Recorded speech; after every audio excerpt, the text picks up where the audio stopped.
So I expect that the introduction that you were just given for me will make you think that I'm a boffin. I am. Okay, so I know nothing about horticulture. I'm a soil scientist who's largely worked on contaminated lands in Australia, cleaning up the mess that the mining companies make, dealing with some of the messes that agriculture makes in terms of nutrient outfall, etc. Why am I here speaking to you? I'm here speaking to you because I am currently Dean of Agriculture and because I have an absolute passion for delivering graduates who can deliver to your industry what you need. And so one of the reasons for coming to speak to groups like this is firstly to tell you what we are doing, but also to soak up from you what it is that you need. So a two-way street here, guys. This is the part where it comes from me to you. I have a few of my staff out in your audience who are also doing the what do you need from us bit. So we do need that feedback. Let me acknowledge my co-author, Jim Prattley from Charles Sturt University. He's responsible for putting together some of the data sets that I'm going to use today. Where do I need to make this point to get a new slide? Okay. Unfortunately, some of the data sets that I'll present to you are quite old. So this one is 2007 data. It's not just that I'm out of date, this is the most recent data where we've done these sorts of assessments. So I'm going to flick backwards and forwards between data sets which are truly about horticulture and data sets which are about agriculture, agriculture being a very broad catch-all. So agriculture's assessed much more frequently than horticulture. So please don't think that I can't recognise the difference between what you do and what broadacre croppers or beef cattle producers do. I do recognise the difference, it's just that the data sets don't allow me to go that finely. So the first theme that I wanted to introduce is one of how well educated is our workforce? How well educated is it relative to the workforce of the country in general? And the message isn't that great. So here we are in Australia, in comparison with the United States. Here's the number of people in the horticulture community who have a degree, and here's the number of people in the general community who have a degree. It's not a very good picture, is it? Because I don't think any of you believe that the horticulture industry is one where you don't need very much knowledge or very much skill or very much of anything to make it work. That's a completely stupid statement. Actually, horticulture is technically extremely demanding, a very, very difficult marketplace. So once again, you need high-level skills to succeed. And yet here we are saying, yeah, even relative to the rest of the community, we're miles off the pace. This is a problem, and it's not a problem that exists everywhere. So here's the United States, considerably better than where we are in Australia. Now, 2007 data, you're sitting there hoping that the last 8 years or so, things have changed. Unfortunately, and once again, if I can get this to go forwards. Whoop, it's going forwards at a hell of a rate now. We'll have to go back, sorry. Okay, unfortunately, that simply isn't true. So, agriculture, consolidated data, stepping through to 2012, the last time this was looked at, and once again you can see that the education of the agriculture sector has improved over time, but it hasn't done anything more than keep up with the rate that the general community's educated. So we remain behind the general community as a whole agriculture sector. So I don't only say this to you guys, I say it to the cotton industry, to grains, to sugar. We're in trouble here and we really need to be doing something about it. When we look at the numbers of students in our university horticulture programs, the story gets even worse. Not only are we not educating as many as we did in the past, which wasn't enough, okay, the rate of decrease across our country in enrolments in horticulture, it's horrific. Every university across that spectrum, same sort of story. The kids aren't coming from school to study horticulture degrees. And if I put up an agriculture, split this into here's horticulture, here's broadacre cropping, here's animal science, they're all pretty bad, but the plant part of agriculture is worse than the animal part of agriculture. So across the spectrum we've got a problem, but in the plant part of what we do, we've got a bigger problem in general. Unfortunately, the education that we're currently delivering is not the education that I received, and for those of you who went to an Australian university, it's not the education that you received. The level of funding available to universities is diminishing through time. So the number of students that we have per lecturer is diminishing through time. So that's expressed here as a student to staff ratio. I've got that the wrong way around. So we're now somewhere 20 plus students for every staff member. Does that matter? Well, I can tell you that it does, because it means that every class has to be a big class. When I went through university, I'm a soil scientist, my advanced soil chemistry classes were about 10 students, because that was sufficient advanced soil chemistry graduates for this state. But we did need those 10 people. So this makes it very hard for us in the university to train people into specialised disciplines that aren't big. That's not uniform across the university. Let me give you the exceptions. Exceptions are things like veterinary science, where the industry demands a particular student to staff ratio. They demand 7. It means every veterinary school loses money, but it means every university has to subsidise them. There's an inequity for you.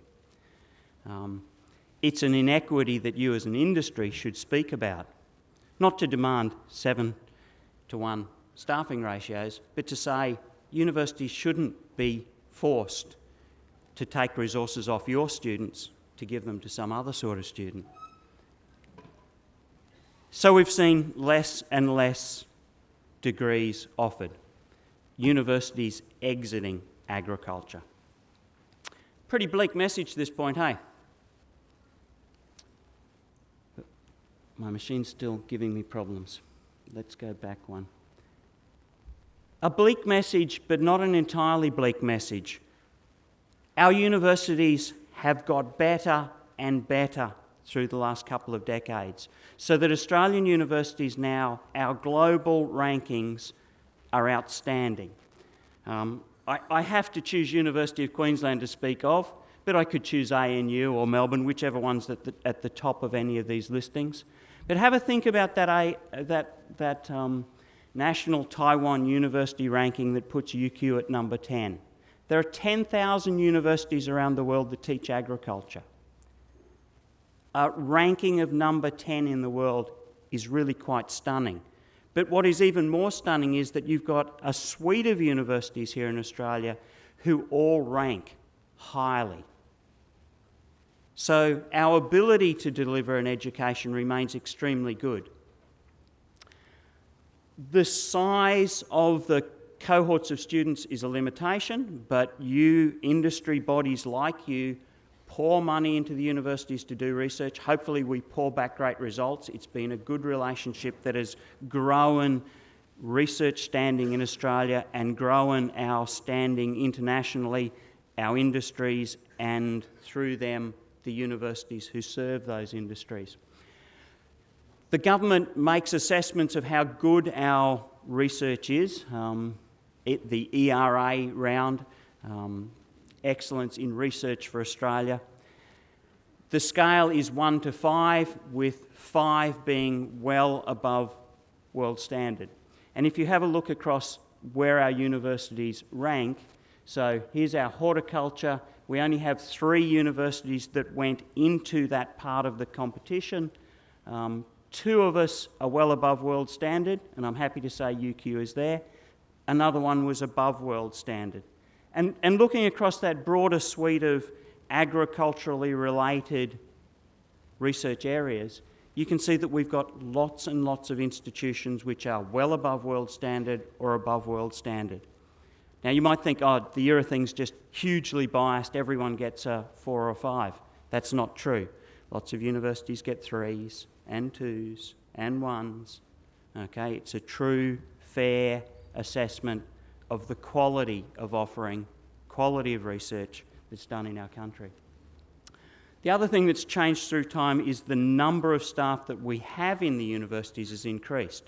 Now this sort of flies in the face of that other number which was about what the student to staff ratio and what our student enrolments. Okay, so the increase in staff here is an increase in research enterprise within the universities. And once again, I come back to you guys. The industry funds this. It's not government money funding it, it's industry money funding it. It's horticulture, it's grains, it's sugar, it's cotton, it's the beef industry. They are paying for a large portion of the talent. Of course, I do acknowledge that half of the money they're using is government money. The government is matching your dollars, and this is delivering research outcomes for you. I do have to point out that your horticulture number is lower than some of the others. I guess you're a smaller industry, but you're not one that doesn't need research. So I hope that money that you put into the universities, you view the return as good value. I don't work for horticulture, so I don't know. Okay, let's move on to whether there are jobs out there for graduates. So I hope I've established that we've got great universities able to teach well. Are there jobs? So these are advertised jobs where you would need a degree tracked through time, so 2007 to 2013. It's been a bit of a decrease in the number of jobs available, so we're currently sitting at a couple of thousand agriculture-related jobs that need a tertiary education. We average about 4,000 a year, but look down here at how many graduates we turn out. Less than 800 graduates for an average of 4,000 jobs. What might normal business expectation, demand's considerably higher than supply. What do you expect to happen? Price rises, doesn't it? And that's what's happening to salaries for agriculture graduates. They've been tracking up beautifully. Agriculture graduates now get the same starting salary as a lawyer. The only science graduates who get a higher starting salary have been geologists, and hell, the mining industry's just tanked. So next year's set of data will look different. Agriculture graduates will be at the top of the list. So there's a logic disconnect here, isn't there? Universities capable of delivering a great education, jobs, lots of jobs which pay high salaries, and yet the numbers of students who want to do this are diminishing. Are the jobs horrible? I don't think so. Guys, are the jobs horrible? Do you give people horrible jobs? Of course not. You're the most unresponsive audience I've encountered. If you were students, I would fail the whole bloody lot of you. So what is our problem here? What is our problem? We have an image problem, don't we? Yeah? Every part of this picture is good, and yet students at high school don't say, I'm going to go and work in horticulture. I'm going to go and work for the grains industry, whatever. They're not thinking that, are they? They're thinking, I'm going to go and be a vet because I saw Harry's practice, or Bondi Vet, and I think that that's what the job's going to be like.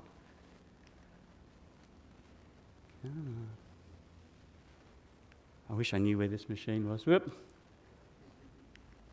Okay. Here's our image problem. I've chosen agriculture here quite deliberately.